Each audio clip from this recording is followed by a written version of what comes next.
Alkitab setahun hari ke-189, 8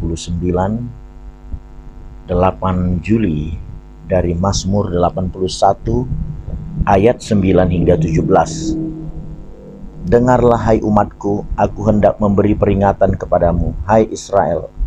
Jika engkau mau mendengarkan aku, janganlah ada di antaramu Allah lain, dan janganlah engkau menyembah kepada Allah asing. Akulah Tuhan Allahmu, yang menuntun engkau keluar dari tanah Mesir. Bukalah mulutmu lebar-lebar, maka aku akan membuatnya penuh. Tetapi umatku tidak mendengarkan suaraku, dan Israel tidak suka kepadaku.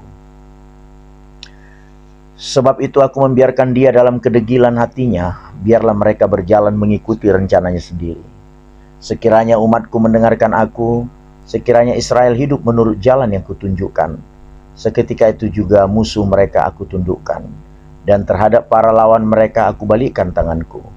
Orang-orang yang membenci Tuhan akan tunduk menjilat kepadanya, dan itulah nasib mereka untuk selama-lamanya. Tetapi umatku akan kuberi makan gandum yang terbaik, dan dengan madu dari gunung batu aku akan mengenyangkannya. Kisah Para Rasul 26 ayat 24 hingga pasal 27 ayat 12. Sementara Paulus mengemukakan semuanya itu untuk mempertanggungjawabkan pekerjaannya,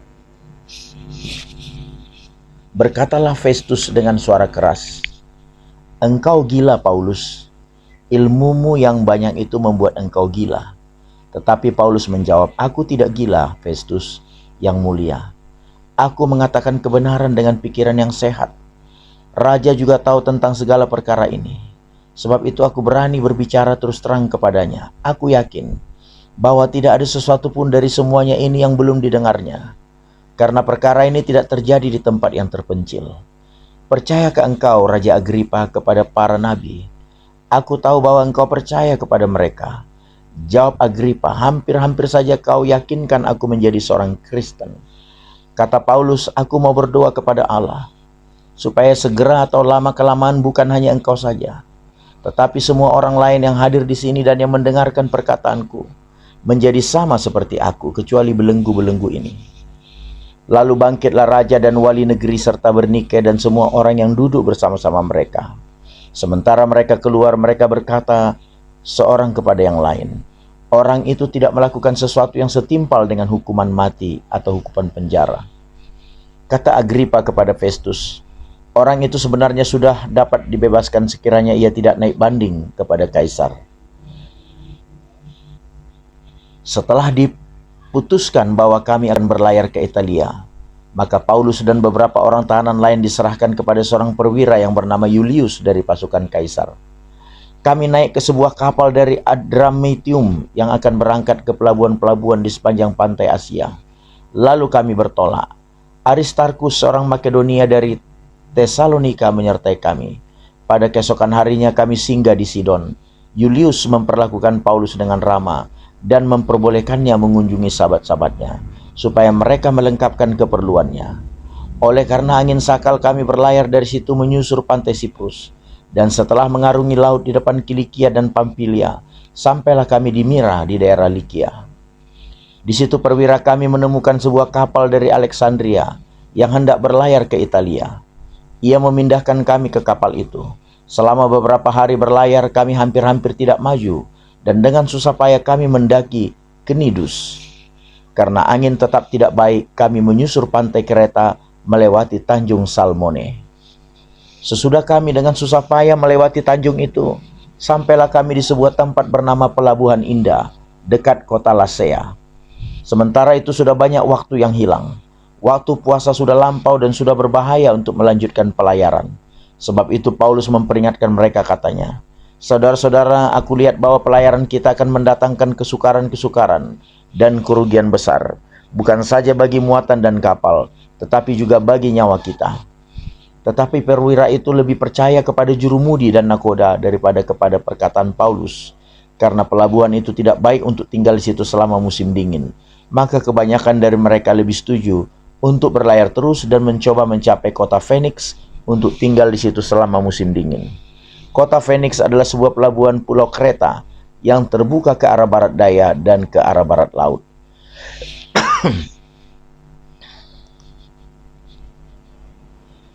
Dua Raja-Raja 16 hingga 17 ayat 41. Dalam tahun ke-17 zaman Pekah bin Remalia, Ahaz anak Yotam Raja Yehuda menjadi raja. Ahaz berumur 20 tahun pada waktu ia menjadi raja, dan 16 tahun lamanya ia memerintah di Yerusalem. Ia tidak melakukan apa yang benar di mata Tuhan Allahnya, seperti Daud, bapa leluhurnya. Tetapi ia hidup menurut kelakuan raja Israel. Bahkan ia mempersembahkan anaknya sebagai korban dalam api, sesuai dengan perbuatan keji bangsa-bangsa yang telah dihalau Tuhan dari depan orang Israel. Ia mempersembahkan dan membakar korban di bukit-bukit pengorbanan, dan di atas tempat-tempat yang tinggi dan di bawah setiap pohon yang rimbun. Pada waktu itu majulah Rezin, Raja Aram, dan Pekah bin Remalia, Raja Israel, untuk memerangi Yerusalem, dan mereka mengepung Ahaz, tetapi mereka tidak dapat mengalahkan dia. Pada masa itu Rezin, Raja Aram, mengembalikan Elat kepada Edom, lalu ia mengusir orang-orang Yehuda dari Elat. Datanglah orang-orang Edom ke Elat dan diam di sana sampai hari ini. Ahaz menyuruh utusan-utusan kepada Tiglat-Pileser, Raja Asyur, mengatakan, "Aku ini hambamu dan anakmu. Majulah dan selamatkanlah aku dari tangan Raja Aram dan dari tangan Raja Israel yang telah bangkit menyerang aku." Ahaz mengambil perak dan emas yang terdapat dalam rumah Tuhan dan dalam perbandaran istana raja, dan mengirimnya kepada Raja Asyur sebagai persembahan. Maka Raja Asyur mendengarkan permintaannya dan maju melawan Damsyik, merebutnya dan mengangkut penduduknya tertawan ke Kir, tetapi Rezin dibunuhnya. Sesudah itu pergilah Raja Ahaz menemui Tiglat-Pileser Raja Asyur ke Damsyik. Setelah Raja Ahaz melihat mezbah yang ada di Damsyik, dikirimnyalah kepada Imam Uria ukuran dan bagan mezbah itu, menurut buatannya yang tepat. Lalu Imam Uria mendirikan mezbah, tepat seperti keterangan yang dikirimkan Raja Ahaz dari Damsyik. Demikianlah dibuat Imam Uria menjelang datangnya Raja Ahaz dari Damsyik. Setelah Raja pulang dari Damsyik, maka Raja melihat mezbah itu. Lalu mendekatlah Raja kepada mezbah itu, naik ke atasnya, membakar korban bakarannya dan korban sajiannya, mencurahkan korban curahannya di atas mezbah itu, dan menyiramkan darah korban keselamatannya kepadanya. Tetapi ia menyuruh menggeser mezbah tembaga yang ada di hadapan Tuhan dari depan rumah Tuhan, dari antara mezbah baru dengan rumah itu, dan menaruhnya di sebelah utara mezbah baru itu. Kemudian Raja Ahaz memerintahkan kepada Imam Uria, "Bakarlah di atas mezbah besar itu korban bakaran pagi dan korban sajian petang, juga korban bakaran dan korban sajian raja, lagi korban bakaran dan korban sajian dan korban-korban curahan seluruh rakyat negeri, dan siramkanlah kepadanya segenap darah korban bakaran dan segenap darah korban sembelihan, tetapi mezbah tembaga itu adalah urusanku." Lalu Imam Uria melakukan tepat seperti yang diperintahkan Raja Ahaz.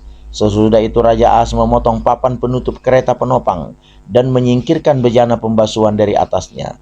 Juga laut itu diturunkannya dari atas lembu tembaga yang mendukungnya dan ditaruhnya di atas labu batu.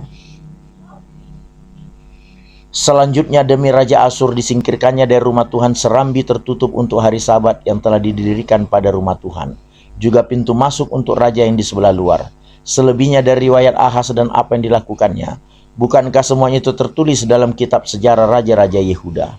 Kemudian Ahaz mendapat perhentian bersama-sama dengan nenek moyangnya, dan ia dikuburkan di samping nenek moyangnya di kota Daud. Maka Hizkia anaknya menjadi raja menggantikan dia. Dalam tahun ke-12 zaman Ahaz Raja Yehuda, Hosea bin Ela menjadi raja di Samaria atas Israel. Ia memerintah 9 tahun lamanya. Ia melakukan apa yang jahat di mata Tuhan, tetapi bukan seperti raja-raja Israel yang mendahului dia. Salmaneser Raja Asyur maju melawan dia. Hosea takluk kepadanya serta membayar upeti. Tetapi kedapatanlah oleh Raja Asyur bahwa di pihak Hosea ada persepakatan, karena Hosea telah mengirimkan utusan-utusan kepada So Raja Mesir dan tidak mempersembahkan lagi upeti kepada Raja Asyur, seperti biasanya tahun demi tahun. Sebab itu Raja Asyur menangkap dia dan membelenggu dia dalam penjara. Kemudian majulah Raja Asyur menjelajah seluruh negeri itu. Ia menyerang Samaria dan mengepungnya 3 tahun lamanya. Dalam tahun ke-9 zaman Hosea, maka Raja Asyur merebut Samaria. Ia mengangkut orang-orang Israel ke Asyur, ke dalam pembuangan dan menyuruh mereka tinggal di Halah di tepi sungai Habor, yakni sungai negeri Gozan dan di kota-kota orang Madai. Hal itu terjadi karena orang Israel telah berdosa kepada Tuhan, Allah mereka, yang telah menuntun mereka dari tanah Mesir dari kekuasaan Fir'aun, Raja Mesir. Dan karena mereka telah menyembah Allah lain, dan telah hidup menurut adat istiadat bangsa-bangsa yang telah dihalau Tuhan dari depan orang Israel, dan menurut ketetapan yang telah dibuat raja-raja Israel. Dan orang Israel telah menjalankan hal-hal yang tidak patut terhadap Tuhan Allah mereka. Mereka mendirikan bukit-bukit pengorbanan dimanapun mereka diam, baik dekat menara penjaga maupun di kota yang terkubu. Mereka mendirikan tugu-tugu berhala dan tiang-tiang berhala di atas setiap bukit yang tinggi dan di bawah setiap pohon yang rimbun. Di sana di atas segala bukit itu telah membakar korban seperti bangsa-bangsa yang telah diangkut Tuhan, tertawan dari depan mereka. Mereka melakukan hal-hal yang jahat sehingga mereka menimbulkan sakit hati Tuhan. Mereka beribadah kepada berhala-hala. Walaupun Tuhan telah berfirman kepada mereka, "Janganlah kamu berbuat seperti itu." Tuhan telah memperingatkan kepada orang Israel dan kepada orang Yehuda dengan perantaran semua nabi dan semua tukang tilik. "Berbaliklah kamu daripada jalan-jalanmu yang jahat itu, dan tetaplah ikuti segala perintah dan ketetapanku, sesuai dengan segala undang-undang yang telah kuperintahkan kepada nenek moyangmu, dan yang telah kusampaikan kepada mereka dengan perantaran hamba-hambaku, para nabi, tetapi mereka tidak mau mendengarkan, melainkan mereka menegarkan tengkuknya seperti nenek moyangnya yang tidak percaya kepada Tuhan Allah mereka. Mereka menolak ketetapannya dan perjanjiannya yang telah diadakan dengan nenek moyang mereka, juga peraturan-peraturannya yang telah diperingatkannya kepada mereka. Mereka mengikuti dewa kesia-siaan, sehingga mereka mengikuti bangsa-bangsa yang di sekeliling mereka. Walaupun Tuhan telah memerintahkan kepada mereka, janganlah berbuat seperti mereka itu. Mereka telah meninggalkan segala perintah Tuhan Allah mereka dan telah membuat 2 anak lembu tuangan. Juga mereka membuat patung Asyera, sujud menyembah kepada segenap tentara langit dan beribadah kepada Baal. Tambahan pula, mereka mempersembahkan anak-anaknya sebagai korban dalam api dan melakukan tenung dan telaah dan memperbudak diri dengan melakukan yang jahat di mata Tuhan, sehingga mereka menimbulkan sakit hatinya. Sebab itu Tuhan sangat murka kepada Israel dan menjauhkan mereka dari hadapannya. Tidak ada yang tinggal kecuali suku Yehuda saja. Juga Yehuda tidak berpegang pada perintah Tuhan Allah mereka, tetapi mereka hidup menurut ketetapan yang telah dibuat Israel. Jadi Tuhan menolak segenap keturunan Israel. Ia menindas mereka dan menyerahkan mereka ke dalam tangan perampok-perampok, sampai habis mereka dibuangnya dari hadapannya. Ketika ia mengoyakkan Israel daripada keluarga Daud, maka mereka mengangkat Yerobeam bin Nebat menjadi raja. Tetapi Yerobeam membuat orang Israel menyimpang daripada mengikuti Tuhan dan mengakibatkan mereka melakukan dosa yang besar. Demikianlah orang Israel hidup menurut segala dosa yang telah dilakukan Yerobeam. Mereka tidak menjauhinya, sampai Tuhan menjauhkan orang Israel dari hadapannya, seperti yang telah difirmankannya dengan perantaran semua hambanya para nabi. Orang Israel diangkut dari tanahnya ke Asur dalam pembuangan, demikianlah sampai hari ini. Raja Asur mengangkat orang dari Babel, dari Kuta, dari Awa, dari Hamat, dan Sefarwaim, lalu menyuruh mereka diam di kota-kota Samaria, menggantikan orang Israel. Maka orang-orang itu pun menduduki Samaria dan diam di kota-kotanya. Pada mulanya waktu mereka diam di sana, tidaklah mereka takut kepada Tuhan. Sebab itu Tuhan melepaskan singa-singa ke antara mereka yang membunuh beberapa orang di antara mereka. Lalu berkatalah orang kepada Raja Asur, "Bangsa-bangsa yang Tuanku angkut tertawan dan yang Tuanku suruh diam di kota-kota Samaria tidaklah mengenal hukum beribadah kepada Allah negeri itu. Sebab itu dilepaskannyalah singa-singa ke antara mereka yang sesungguhnya membunuh mereka, oleh karena mereka tidak mengenal hukum beribadah kepada Allah negeri itu." Lalu Raja Asur memberi perintah, "Suruhlah pergi ke sana salah seorang imam yang telah kamu angkut dari sana ke dalam pembuangan. Biarlah ia pergi dan diam di sana dan mengajarkan kepada mereka hukum beribadah kepada Allah negeri itu." Salah seorang imam yang telah mereka angkut dari Samaria ke dalam pembuangan pergi dan diam di Betel. Ia mengajarkan kepada mereka bagaimana seharusnya berbakti kepada Tuhan. Tetapi setiap bangsa itu telah membuat allahnya sendiri dan menempatkannya di kuil di atas bukit-bukit pengorbanan yang dibuat oleh orang-orang Samaria. Setiap bangsa bertindak demikian di kota-kota yang mereka diami. Orang-orang Babel membuat patung Sukot Benot, orang-orang Kuta membuat patung Nergal, orang-orang Hamat membuat patung Asima, dan orang-orang Awa membuat patung Nibhas dan Tartak.